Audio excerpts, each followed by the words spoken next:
أعوذ بالله من الشيطان الرجيم. بسم الله الرحمن الرحيم. يسألونك عن الأهلة قل هي مواقيت للناس والحج وليس البر بأن تأتوا البيوت من ظهورها ولكن البر من اتقى وأتوا البيوت من أبوابها واتقوا الله لعلكم تفلحون. وقاتلوا في سبيل الله الذين يقاتلونكم ولا تعتدوا إن الله لا يحب المعتدين.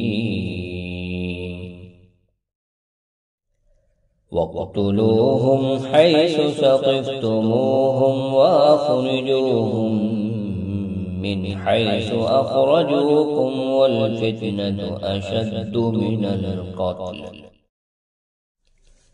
ولا تقاتلوهم عند المسجد الحرام حتى يقاتلوكم فيه فإن قاتلوكم فاقتلوهم كذلك جزاء الكافرين. فإن انتهوا فإن الله غفور رحيم.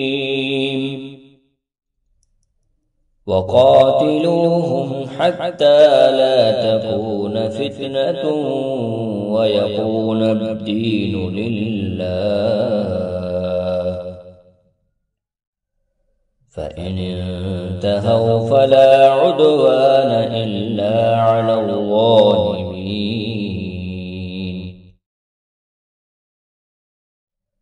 الشهر الحرام بالشهر الحرام والحرمات قصاص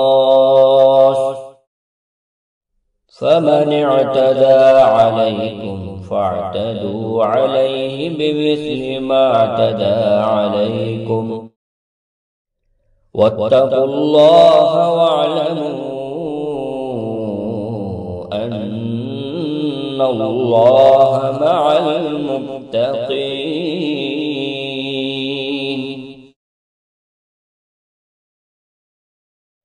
وأنفقوا في سبيل الله ولا تلقوا بأيديكم إلى التهلكة وأحسنوا إن الله يحب المحسنين. وأتموا الحج والعمرة لله فإن أحصرتم فما استيسر من الهدي ولا تحلقوا رؤوسكم حتى يبلغ الهدي محله. فمن كان منكم مريضا أو به أذى من رأسه ففدية من صيام أو صدقة أو نسك. فإذا أمنتم فمن تمتع بالعمرة إلى الحج فما استيسر من الهدي. فمن لم يجد فصيام 3 أيام في الحج و7 إذا رجعتم تلك 10 كاملة ذلك لمن لم يكن أهله حاضر المسجد الحرام واتقوا الله واعلموا أن الله شديد العقاب. صدق الله العظيم.